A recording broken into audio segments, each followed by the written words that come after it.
పెను తుఫాను తలొంచి చూసే తొలి నిప్పు కణం అతడే.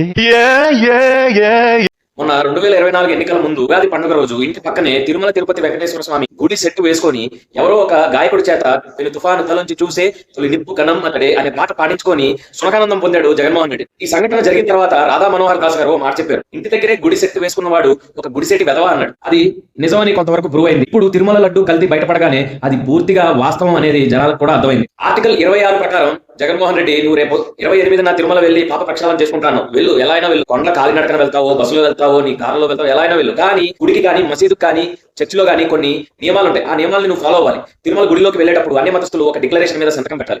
మసీదులోకి వెళ్ళేటప్పుడు కాళ్ళు చేతులు నోరు చెవులు కళ్ళు అన్ని కడుక్కొని నెత్తికి ఒక గుడ్డ కట్టుకొని లోపలికి వెళ్ళాలి. అలాగే గురుద్వారాలో కూడా, అలాగే చర్చిలోకి వెళ్ళినప్పుడు ఒక పవిత్ర జలం అంటే హోలీ వాటర్ తో ఇలా క్రాస్ రాసుకుని గుండెల మీద నువ్వు లోపలికి వెళ్ళాలి. ఇలా ప్రతి దానికి కొన్ని నియమాలు ఉంటాయి. ఆ నియమాలు నువ్వు ఫాలో అయినప్పుడే నువ్వు రాజకీయాలు చేయట్లేదని మేము నమ్ముతాం.